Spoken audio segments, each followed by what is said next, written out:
Well, hello, ladies and gentlemen. It's great to be out here. We're actually not far from Hollywood, so we need a twist of Hollywood here tonight. He is a star in Codename Uncle, Guy Ritchie's movie. He has been fighting in a hotel battle in Hotel Mumbai. So please welcome, I'm going to be a gentleman here. I will open the door for him. Armie Hammer, ladies and gentlemen. Oh.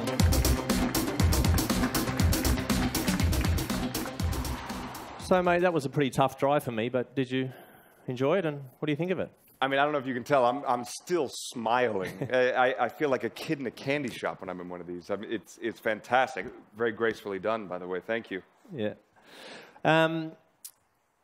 You got under a little bit of pressure, mate, because a lot of guys before you in the acting scene, James Dean, Paul Newman, Steve McQueen, who's a legend, is my favourite. Have you got any favourites? Because these boys love these cars. So. Yeah, no, man. I think you nailed it. That's pretty much the top of the list.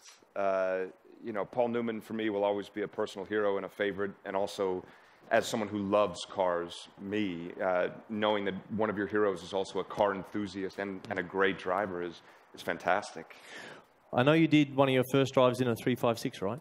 I did. I learned to drive stick shift in a 1955 bathtub Speedster, a 356. And my dad got the car for my mom as like here, you know, this will be a great car for you to drive around. But she got too many speeding tickets in it. Yeah. So he said, okay, that's mine now. I'll take that. And then when I was about 12 or 13 years old, he taught me how to drive stick in it. And ever since then, that's really what's brought you to the brand. So yeah, you're loving Porsche to this day, mate. You've been out to the experience centre here in the past. I have. I raced out here. I came out to do the experience with the Turbo S's and the GT3s and walked off of the course just pulsing with adrenaline and a smile that went ear to ear. And I was walking out of the building, and I just thought, these are the greatest cars I've ever seen in my life. I hate my own car now. And as I'm walking out the door, I see one sitting by the door, and I just thought, yeah, that's going to have to be mine now. And I called my wife, and I said, she said, how was the experience? And I said, it was greater than what was sold to me, which is very rarely the case. And I think I'm going to be driving home in a new Porsche. And she said, no, you're not. Get home right now. I said, all right, fair enough. We'll work on her. Yeah, we'll mate. Well, mate, take a seat. It's great to have you up here. We're going to see a little bit more of you later on. So a bit of a round of applause, please, for Armie. Thank you. It's now time to bring on a couple of gentlemen that have a very, very instrumental part in this car and also in previous generation 911s. But for the sexy body lines and the interior, I'd like to welcome on stage Head of Porsche Style, Michael Mauer, please. Hey, mate. Hey. Michael, Ferry Porsche once said, quote, "The perfect car doesn't exist, but as engineers and designers, we must do everything we can to get closer to this ideal." How the hell do you redesign a Porsche 911? Yeah, let's say, since my boss is sitting over there, I would tell you... Looks like there's a few of them. Yeah, but this is really one of the hardest jobs you can have in the car industry. But I mean, designing an icon, and this is not just an icon, it is the icon in the car industry. And yeah, as I said, a pretty hard job, but looking at the car so far, I'm pretty happy. And yeah, what did we basically? We just cleaned the surfaces and straightened the lines. A little bit of 70s though? Talk about that. There's a little bit of a 70s theme in here, right? Yeah, I mean, whenever we start with the job, we have a discussion what is really let's say, the characteristics we would like to achieve.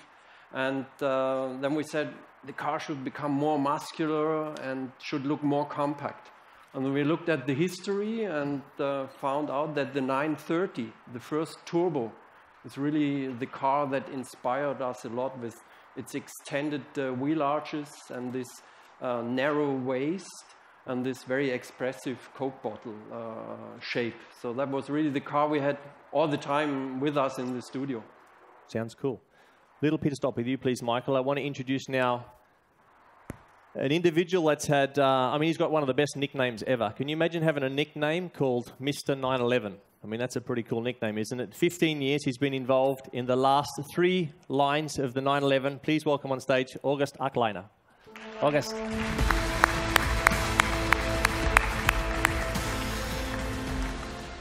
I want to bring you to the rear of the car, please, August. Yeah. Because we know the Porsche 911 has always been rear engine. Goes against a little bit of weight distribution and all these things, which I know a little bit about, but in terms of the icon of the 911, it's always been leader of class, leader in its segment, and this beautiful balance between track and street. But what have we done, and how's the focus still going to make sure that we're still on pole position when it comes to rear-engine high-performance street cars? Yeah, sometimes people say in the past, well, that's the biggest disadvantage of this car, the weight distribution, because the engine is in the back of the car. But in my opinion, it's the biggest advantage of the car, because the whole thing, here in German, we say, here plays the music in the 911, exactly in this range. Yep. Here's the engine, here's the gearbox, here's the rear axle, now, by the way, with 21-inch wheels. Yeah. And you still have luggage compartment, and you can put your children here inside. And be honest, I got 2 kids. In the meantime, 2 engineers working at Porsche, and they grew up exactly here. Oh, there you go. Good homework. Good R&D project. Yeah. Michael, August just quickly mentioned about the wheels. So we're 20 on the front, 21 on the rear. I know you designers love big wheels. I like big wheels too, but they've got to be functional, right? I mean, in terms of aerodynamics and also rolling resistance. What's the idea around this wheel combination on the new generation car? With the power and performance of this car, you know very well, I mean, you should have good aerodynamics. Otherwise, it becomes more kind of airplane. So I would say the tricky thing was that we wanted to keep the surfaces very clean on that car. So I think it was more challenging for the aerodynamic guys that they had to do all their arrangements, let's say, invisible. And yes, it goes without saying, I mean, designers love big wheels. But in that case, even the guys from the chassis department were, let's say, in the front line, because they had to make sure that the car gets the power on the tarmac. Yeah. And we didn't argue, so we... No, I'm happy. I like the 21-inch rear tyre. It looks good. August. Yeah. Oliver Blumer mentioned in his speech about the software and the special wet map systems that we have, which I was with you a few weeks ago only testing that on the PG track, which was very impressive. One of the most advanced structure control systems I ever experienced in my life, including racing. Quickly just run us through why and how we got to the solution on this car. Well, you know, a sports car is not just a heavy car, it's quite a light car, but simultaneously it's equipped with wide tires. And this combination, not such a heavy car, wide tires, and then maybe heavy rain, very much water on the road, is not such a good combination. And we wanted to improve the behavior of the car during these conditions, and found out of our pre-development a new wet mode. And the spectacular thing is the car detects by itself, by sensors within the wheelhouse, how much water is on the road. There's a sensor in the wheel arch. Right? In the wheel arch, yeah. And depending on the frequencies these are caused by the water, the stability systems adapted to these conditions, especially ABS and traction control, and simultaneously it shows to the driver, please put on the wet mode, and when the driver does it, then the spoiler comes up to produce more downforce, and when you have a C4 model, there's more torque transmitted to the front axle just to keep the car as stable as possible. But I have to mention one thing. You should not switch off your brain. It's still up to you to have the perfect speed under these conditions. That's what the racing drivers do. Absolutely. Racing drivers switch their brain off. I think that's a very good system for the UK because it rains there all the time, doesn't it? So that will work well. Michael, is it possible to quickly show us through? No. I just want to have a quick look through the interior. Yeah. That's okay. You want to do the yellow one? Let's have a look in the yellow one. Let's do that. The yellow car is... It looks nice. Let's do the yellow one. Yeah, ladies and gentlemen, we're just going to have a look through why and how Michael and his team will put the ignition on so you can have a bit of a look at the lighting. Run us through the streamlined dashboard you have here. I mean, for us at Porsche, the driver is always in the focus of our job, and it's really, we try to arrange everything that the whole user experience and user interface really supports the driver driving. And again, the tricky part was balancing this, what we called to create this analog precision in combination with this digital experience. And I think we found a pretty good way. You have this very sophisticated touch screens on one hand, and on the other side, you have as well just very traditional switches. When designing the car, who is the driver you had in mind? I mean, there's not one special person. That's more different categories. You know, person that just enjoy easy driving and enjoy the look of the car. Then you have people using the car as a daily driver, take the car over the weekend on the road trip, and then you have, let's say, the really ambitious drivers that are even able to drive the car up to the limit. Maybe like former Formula One drivers, maybe like Ellen Prost and these guys. Yes. Well, there's a long list. They all have them. They all have them. August, it's the last generation car that you're going to work on. So I imagine this is a car that's extremely close to your heart. So what's your feelings on working on this model line for the last time? It's always a very exciting moment for me to present a new 911, and the first one which I presented had been the 997 several years ago. So it's the third generation I present, and will be my last. But I'm completely happy to present it here, especially in California, because here, in my opinion, here are the biggest Porsche fans and 911 fans all over the world, with this density of fans here. So it's a really pleasure for me and an honor to present this car here. And well, now I have to say, just have fun with this car. Absolutely. Well, your team have done an absolutely incredible job. I think that, as you said at the top, it's a very, very tough project. And also I want to add that never at any point have we had more females driving 911s when it comes to elegance and power and timeless style. Good. This is what we have, and we have Maria Sharapova here, our brand ambassador, so it's nice. Please give Maria a round of applause.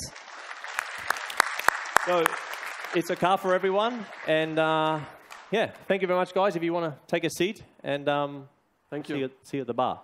I think.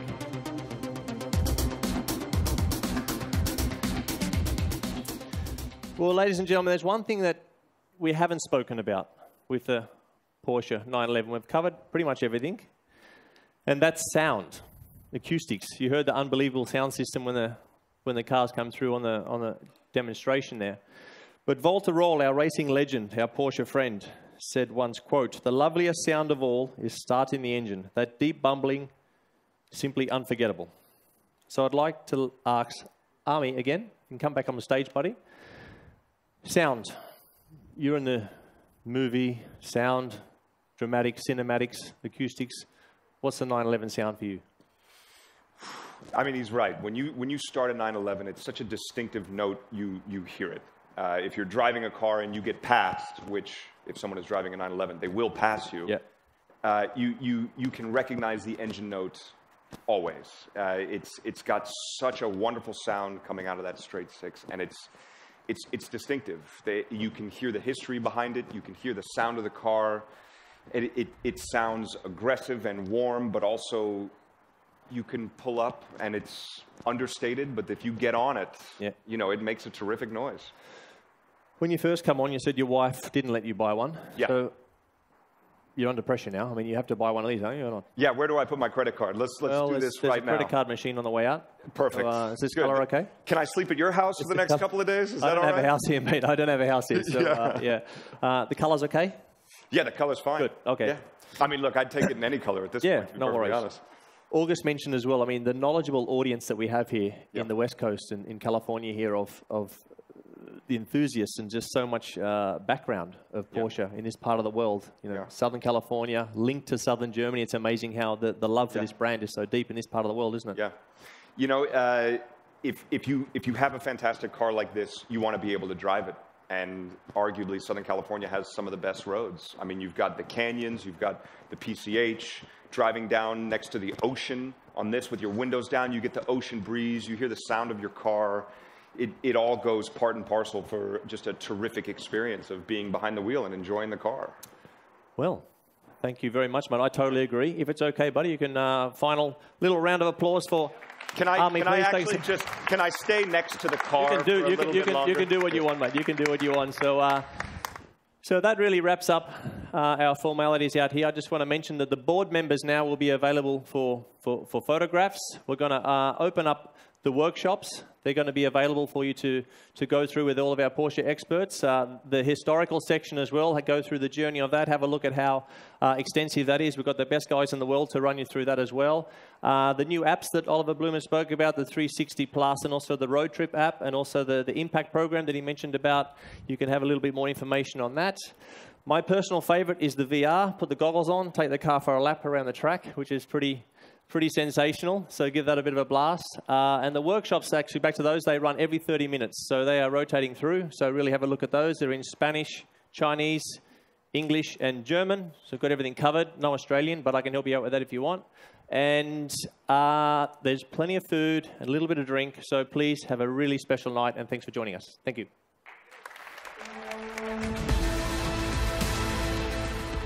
Ladies and gentlemen, the Porsche executives are now available for photo opportunities on stage.